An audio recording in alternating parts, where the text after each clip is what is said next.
Forget the Geneva Convention. Forget the Army Manual. When you were in SOG, the only rule was, if it kills, use it. Here's the list of weapons they used in the Vietnam War.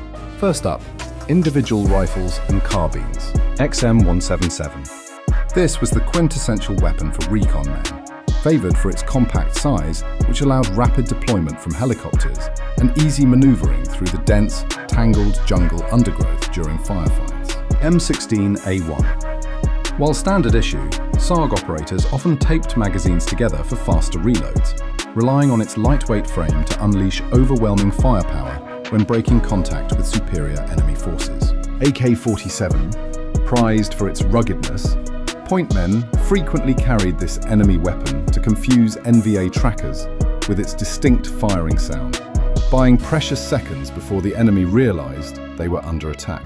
The next one, M1 carbine, extremely lightweight and compact, this rifle was the preferred arm for the indigenous Montagnard tribesmen who fought loyally alongside SOG teams, offering manageable recoil for their smaller stature.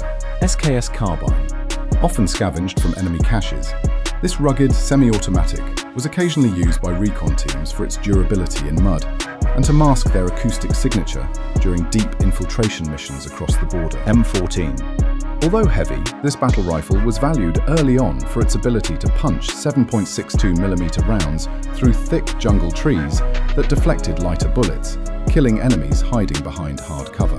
Next on the list is submachine guns. Swedish K. A sterile, non-US weapon provided by the CIA, this submachine gun was ideal for deniable ops and amphibious missions, functioning flawlessly even after being submerged in muddy river water. Sterling L-34A1. With its integral suppressor, this British commando weapon was whisper quiet, making it the primary choice for prisoner snatch missions, where neutralizing sentries instantly, without alerting the main camp, was mandatory.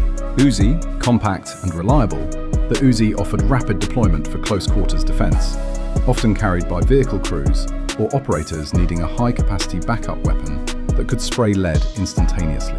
N3 grease gun. Though slow-firing, this suppressed .45 caliber beast was prized for its heavy stopping power and manageable recoil, allowing accurate, silent elimination of targets during clandestine night operations. Sten, a vintage, sterile weapon from World War II stockpiles. The suppressed Sten was used when plausible deniability was key, allowing teams to silently remove guards while leaving no American trace behind. Now this is the Madsen M50. Supplied by the CIA to indigenous forces, this Danish submachine gun folded into a tiny package, making it perfect for concealed carry during covert village defense or low-profile recon tasks. MP40. A World War II relic found in French stockpiles, this German submachine gun saw use with SOG's indigenous mercenaries, valued for its controllable automatic fire and mechanical reliability in the damp jungle. MAT 49, a compact French favourite, often converted to fire enemy ammunition. Its folding magazine made it snag-free in heavy brush, ideal for point men navigating the tightest jungle trails. Next, Ingram Mac 10. Dubbed a rim broom, this tiny weapon emptied its magazine in under 2 seconds, providing operators with a wall of lead during desperate close-range contacts where aiming was impossible. Let's move on to machine guns. RPD. The cut-down RPD was the recon team's lifeline, modified by MACVSOG armourers to allow a single operator to rain belt-fed hate on pursuers while manoeuvring through the thickest canopy. M60, known as the Pig. This belt-fed beast was usually too heavy for deep recon, but essential for base defense, and helicopter door gunners providing covering fire during hot extractions. Then, Stoner 63, the commando configuration, was the holy grail of SOG firepower, offering a belt-fed light machine gun that was light enough to shoulder fire, yet possessed enough ammo capacity to annihilate ambushes.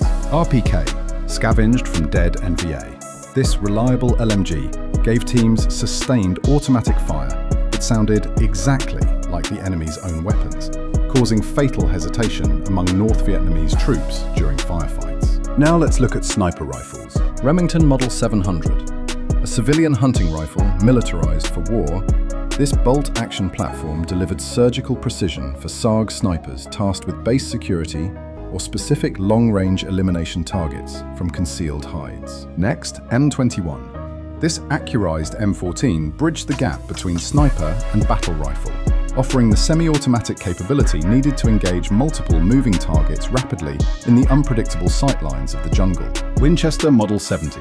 Famous for its pre-64 action, this rugged sporting rifle was pressed into service for its unfailing reliability, allowing snipers to deliver single, fatal shots despite the corrosive humidity of Southeast Asia. M40, the Marine Corps standard.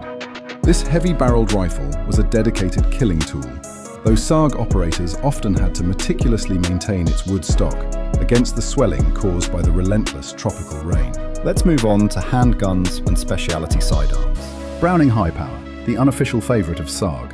This 9mm pistol carried 13 rounds, almost double the standard issue, making it a comforting, high-capacity backup when primary weapons ran dry in a firefight. Now this is the Mark 22 Mod 0 Hush Puppy. Purpose-built for stealth, this modified pistol featured a slide lock to eliminate mechanical noise, allowing SEALs and SOG to neutralize sentry dogs and guard geese instantly without alerting the compound. High-standard HDM. A legacy weapon from the OSS days, this integral suppressor pistol remained in the SOG arsenal for one purpose: the silent, close-range elimination of enemy officers during high-risk snatch missions. Wellrod. Looking more like a bicycle pump than a gun, this British bolt-action pistol was the quietest weapon in the inventory, used for the intimate and psychological removal of high-value targets. MBA Gyrojet. A silent, rocket-firing oddity tested by SOG. It launched 13mm projectiles that accelerated after leaving the barrel, offering a futuristic but ultimately unreliable solution for silent jungle engagements. Baby Browning. An absolute last resort. This palm-sized pistol was easily concealed in a boot or pocket, intended to give a captured operator one final, desperate chance to escape execution or torture. Next on the list is shotguns. Ithaca 37. Favoured for its slam fire capability, this shotgun, often fitted with a duckbill spreader, allowed pointmen to sweep a horizontal wall of buckshot across the trail to instantly shred ambushes. Remington 870, a rugged powerhouse used for camp defense and point duty, this shotgun delivered massive kinetic energy at close range, physically knocking back attackers in the claustrophobic confines of the jungle. Continuing with grenade launchers and rockets. M79. Recon men often sawed the stock and barrel off this blooper to create a large pistol, giving them a pocket-sized artillery piece to break up enemy formations during a running retreat. Up next, China Lake Grenade Launcher, an experimental pump-action marvel carried by SEALs. This heavy weapon allowed a grenadier to pump out 3 explosive rounds in rapid succession, overwhelming enemy bunkers before they could return fire. XM148. This experimental predecessor to the M203 proved fragile in the field, but it was the first to give riflemen immediate explosive capability without needing to switch to a separate weapon system. M72 Law. Lightweight and collapsible, this disposable rocket was often carried by every team member to initiate ambushes against trucks or to blast open reinforced bunkers during a raid. RPG-7, captured in large numbers, SOG teams turned this iconic Soviet weapon against its makers, using its devastating warhead to destroy supply trucks and inflict psychological terror on NVA forces. Continuing with hand grenades and mines. Phi-40. The size of a golf ball, these mini-frags allowed operators to carry 2 dozen at a time, creating a continuous wall of shrapnel behind them while escaping superior enemy numbers. Now this is the M18A1 Claymore, the primary defense for any remain overnight site. These mines were often daisy-chained together to mechanically ambush trackers or instantly vaporize an entire wave of attacking infantry. M14 Toe Popper. This vicious, non-lethal mine was deployed on back trails to maim pursuers, demoralizing the enemy and forcing them to slow down significantly to carry their screaming, wounded comrades. M16 Bounding Mine. Known as the Bouncing Betty, this terrifying device launched into the air before detonating at waist height, serving as a lethal area denial weapon to cover a team's extraction zone. XM27 Gravel Mine. Airdropped in the thousands, These camouflaged, button-sized mines acted as an early warning system, detonating underfoot to alert SOG teams that enemy trackers were closing in on their position. White phosphorus, Willy Pete, was the ultimate tool for breaking contact, creating an instant, burning smoke screen that seared flesh and terrified the enemy, buying the team vital moments to escape. M14 TH3 Thermite. Burning at 4000 degrees, this grenade was used during sabotage missions to silently fuse the breaches of enemy artillery pieces or melt classified gear to prevent capture. Next on the list is demolitions and sabotage. C4 plastic explosive, stable yet devastating. C4 was the universal key for SOG demolitionists, used to drop bridges, destroy caches, or instantly blow down massive trees to create a landing zone for helicopters. Project Eldest Son ammunition. A masterstroke of psychological warfare, SOG planted these booby-trapped rounds in enemy caches, causing AK-47s to explode in the hands of NVA soldiers and destroying their trust in Chinese ammunition. Magnetic limpet mines, carried by SOG combat swimmers into Haiphong Harbour. These magnetic charges utilised time delay fuses to sink North Vietnamese supply ships, long after the divers had slipped away into the darkness. Time pencils. Relying on a vial of acid to eat through a wire, these chemical delays allowed saboteurs to rig an explosion and be miles away before the target went up in flames. Up next, M142 multi-purpose firing device. This multi-purpose firing device allowed creative operators to rig complex booby traps using pressure, tension, or release triggers, turning the jungle itself into a deadly weapon against the enemy. Nightingale device. This deception tool simulated the sounds of a firefight with pyrotechnics, tricking enemy commanders into maneuvering their troops toward an empty location, while the real SOG team slipped away. Next up, edged and primitive weapons. SOG Recon Knife. Designed by Ben Baker specifically for SOG, this blackened SK5 steel blade was both a lethal combat weapon and the supreme survival tool, serving as a distinct status symbol for the elite. Next, SOG Bolo.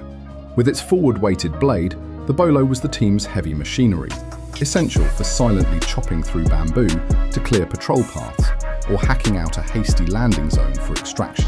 Now this is the Randall-made knife. These expensive private purchase knives were legendary for their durability, often carried by team leaders who trusted the hand-forged steel to hold a razor edge through the worst conditions imaginable. Then, Gerber Mark II, featuring a cat's tongue non-slip grip. This double-edged dagger was designed purely for fighting, making it the preferred choice for silent sentry removal during terrifying night infiltrations. Then, Montagnard crossbow. Wielded by indigenous scouts, this primitive weapon offered absolute silence that no firearm could match, striking fear into enemies who saw their comrades drop dead with an arrow in their chest. Ending with psychological and covert gear. Barefoot boot. To defeat expert NVA trackers, SOG wore these bizarre soles that stamped a bare footprint into the mud, disguising a heavily armed recon team as harmless passing peasants. Bird call sensors. Disguised as plants or wood, these acoustic sensors listened for enemy movement on the Ho Chi Minh Trail, transmitting data to aircraft to direct devastating airstrikes on supply convoys.